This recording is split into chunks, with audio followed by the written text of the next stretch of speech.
Okay, with us again is a friend of the programs. At least I hope he feels he's a friend of the program. Cole Stangler is a great writer. He is also, he's written for a lot of great publications. I believe now he's staff writer for In These Times, but he's written for The Nation, Salon, American Prospect, all sorts of publications you probably know and love. And he's here to talk to us about some of the interesting developments in a couple different fronts, including the first one I want to talk about. Well, first of all, Cole, thanks for coming on the program. Great to be back. Yeah, it's always good to have you. And listen, you've been tracking this story in South Portland, where they're proposing an ordinance to keep tar sands oil from entering the city, which is more significant than it might initially sound when you hear that sentence. So it's an interesting story. So first of all, what are tar sands? So tar sands refers to these giant deposits in Alberta, Canada. The most famous example, and it's this oil that has ever had particularly damaging environmental effects. So a carbon footprint to produce a barrel of oil, when you get this oil out of these tar sands in Canada from Alberta, one barrel of that oil, it has 5 times the carbon footprint as a standard, quote unquote, standard barrel of crude. So let's say you're getting that from North Dakota, where you're drilling into the ground, you're taking out the oil. But the whole process of getting this really heavy, thick oil from Canada and refining it has a lot more emissions, and the carbon footprint is a lot greater. Not to mention just the local impact there going on in Canada right now, where First Nations whose land's being affected. There's elevated rates of cancer. Those are the local effects. But even putting aside the local effects, just the global impact of these tar sands is really devastating.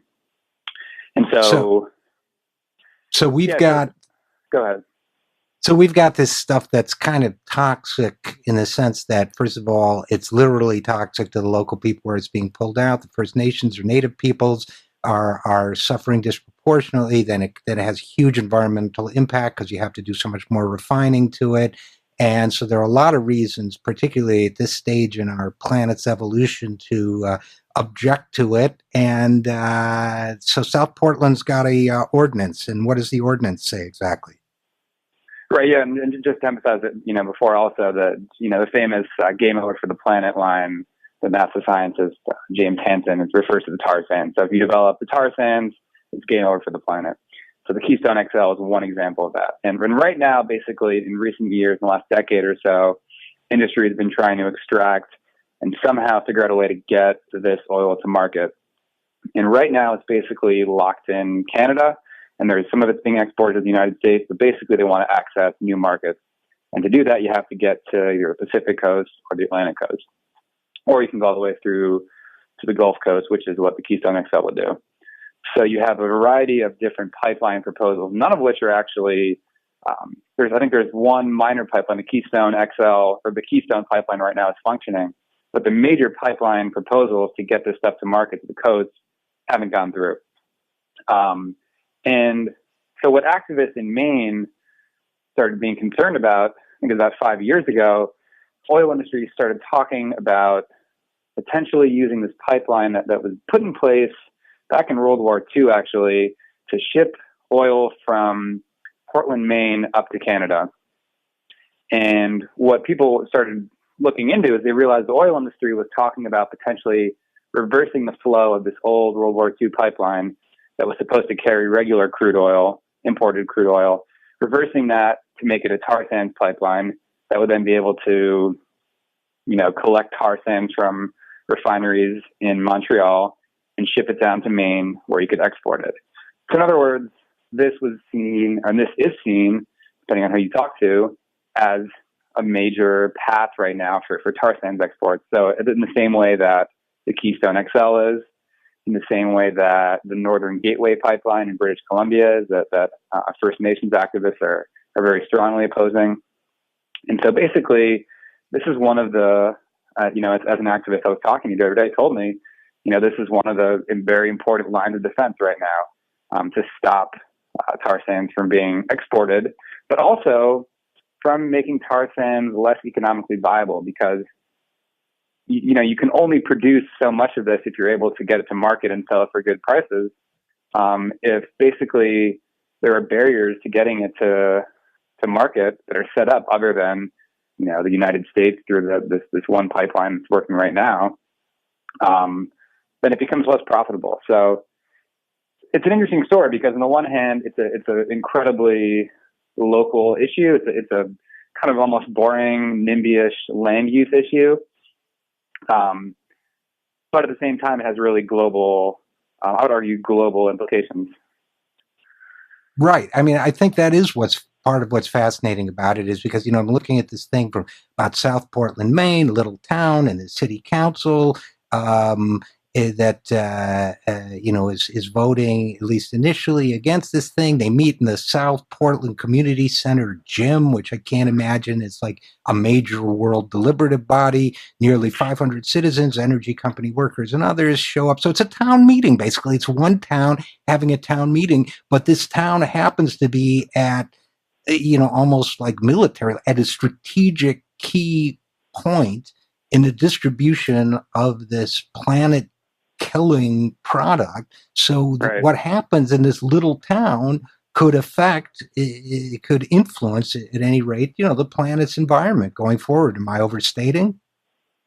No, I would say that's accurate. The other thing about this too is that it's taken them a while to get this far. Actually, you have to go all the way back to last summer when activists started talking about this, or trying to get something passed. And there actually was an election. There was a ballot question in last November on the ballot whether or not to prevent, to change the zoning regulations to prevent basically all further oil infrastructure related development on the port. And so they thought they had majority support. And the oil industry mounted a ferocious campaign. I think they spent over $750,000, about $750,000 on this. And think about this. This is a town of around 25,000 people, where you're having groups like American Petroleum Institute come in. And in total, the industry spending $750,000 on this. And eventually, when the vote went down last November, the no votes against the ordinance won just by, I think, a couple hundred votes. So right down the wire. And activists regrouped, and they decided that, in order to get this passed, the best way to do it would be to make it more narrowly focused. Because last time when this vote failed, the argument from the oil industry was not about tar sands. It was about, if we pass this ordinance that's really broad, it's going to have unintended consequences.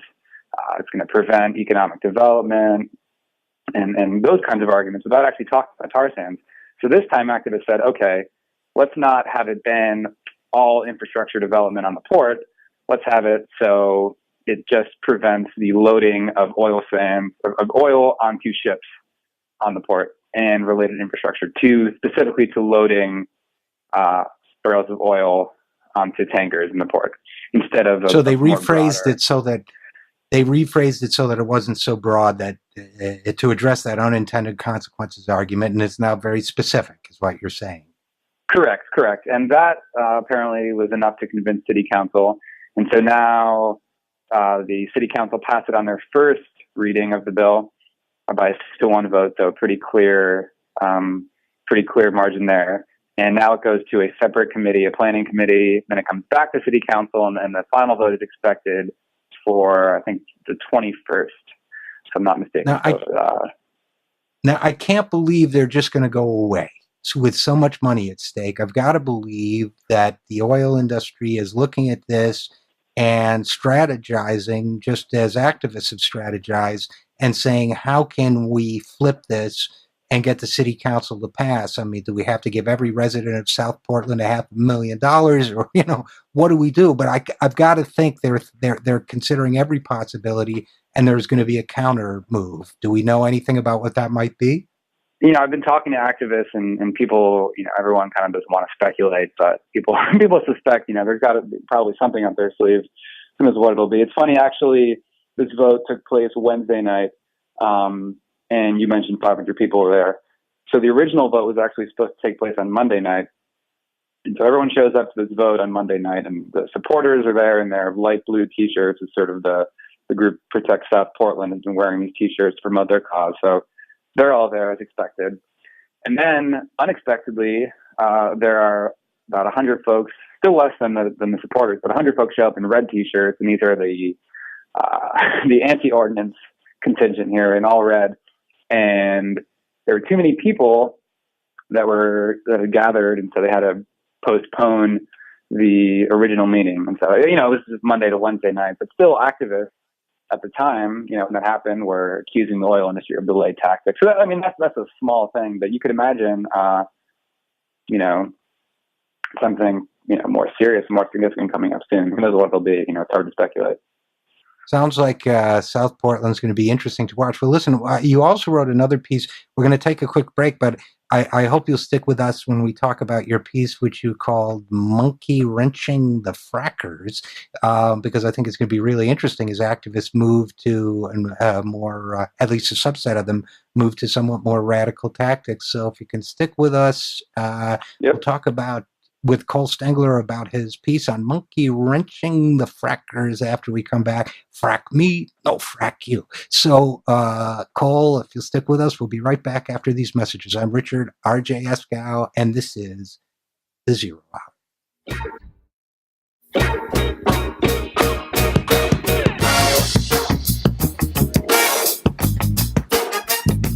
And we are back on the Zero Hour with our friend and compañero reporter Cole Stangler of In These Times. And Cole, this program airs from noon to 3 in Washington, D.C. on Saturday. And I believe Saturday is also the date of the first national rally against the Cove Point project. Is that correct? Well, it's actually Sunday. So Sunday from, I think, 12 to 3, 12:30 to 3, 3:30 maybe, 12:30 to 3:30 on Sunday is the rally. Okay, you're going to be there? I will be there. Unfortunately, they scheduled that right at the beginning of the World Cup final, and I assume the organizer of the rally was not a World Cup fan or a soccer fan, just based on that. But we'll still be able to catch the second part of the game.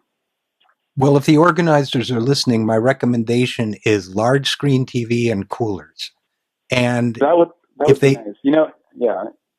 Yeah, seriously, man. When they have protests. The French know how to protest. They bring these. If you've ever been to a French trade union rally, they have these little trucks, and they have guys like frying sausages in the trucks, and they have coolers, and they have music on each truck. That's really what American environmentalists could use. I'd be so down with that. And if you just get a big sheet and project the World Cup on the sheet, man, you'd get people down there. So let's the organizers. I would drop a word with them. I would say that's the way to roll. But listen, hey, yeah, all right, please. And totally random question: did you ever watch Battlestar Galactica, the new one? No, I don't watch Battlestar. I know I have many friends who do, but I myself. I'm not well, it's awesome, and it's totally. We watched it. It was totally like the Portlandia satire. You start watching it, you can't stop it. You basically starve to death until you're done. Yeah. But they have this word that sounds like fracking. That's what they say instead of the F word. They're always, what's the frick? And I forget what it is. But I always think of Battlestar Galactica when we talk about fracking. Yeah. Anyway, so you wrote this piece. That was just me being random in the purpose. No, I mean the title of the piece, "Monkey Wrenching the Frackers," is almost fairly English. 25 years ago that would have made 30 years ago, 35 years ago that would have made no sense to anybody. Right. Obviously, monkey wrenching comes from Edward Abbey, the great environmentalist, writer, pioneer, kind of radical troublemaker, cool guy who used to talk about monkey wrenching, meaning to throw a monkey wrench in the mechanisms, the machinery that's creating pollution. And the frackers, as we now know, are fracking. So it was a great piece. It was really fun to read. I was really disappointed, though, because you have the, all right, MFs, this is an unlawful assembly is your first line. I was so disappointed it wasn't real cops. But they were. Tell us a little bit about that story. What the radical environmentalists have in mind. Right. So, I suppose a brief little introduction is in order of the thing they're protesting. Cove Point is this big natural gas plant that's being proposed in Maryland right now.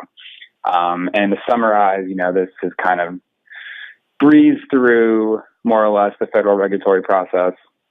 There's been some delays, but it looks like, nothing like Keystone XL, and it looks like it's going to be approved.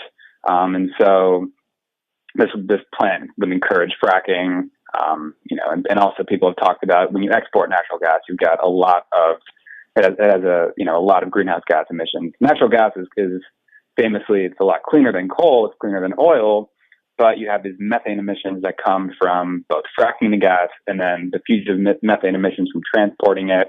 You have to cool it down to be able to liquefy it, to put it on these ships. You send it across the world, get it to India. You have to regasify it, and this whole process is they've estimated to have more greenhouse gas emissions than coal. So, anyways, that's kind of what this Cove Point project would entail in brief. And so people have been frustrated by the lack of government accountability, and it's the federal regulators' inability to recognize the environmental impact of this proposal. And so there's kind of a growing faction of people who want to take things a step further, who have decided that the conventional protest route really hasn't been all that effective. And that's another debate. There's people on both sides of that, and I think it's a very open debate. But so basically, there was a camp, as often is the case for radical environmentalists who want to engage in direct action, have these little gatherings across the country to kind of meet up and discuss what kind of tactics they want to use, or not even discuss specific tactics, but just get to know each other, talk a little bit about what they're protesting, network, do some preparing various things you want to do. And and in this case, Cole, one of the things they did was they role played confrontations where I guess they were doing civil disobedience, and then they had people playing police who came in and charged them. And I love your description. You said the make-believe cops have been supplied with orange construction vests, plastic badges, and faux police caps, which combined with their many tattoos and piercings to make them look like a punk version of the Village People. I love that image. So what are the confrontations? It's fun to stay at the YMCA. So what are the... Yeah, they actually sang YMCA throughout the figures. So what are the what are the confrontations they're planning, though? I mean, that's kind of interesting. Yeah, I mean, so the other thing about this is, they're, for, I think, good reason. I try to get into this a little bit, or for maybe good reason, putting it a little too, anyways, for reasons that they take seriously and that people can take seriously. They're really adamant about not sharing too many details, but basically, these were generic kind of confrontations that they were just role playing.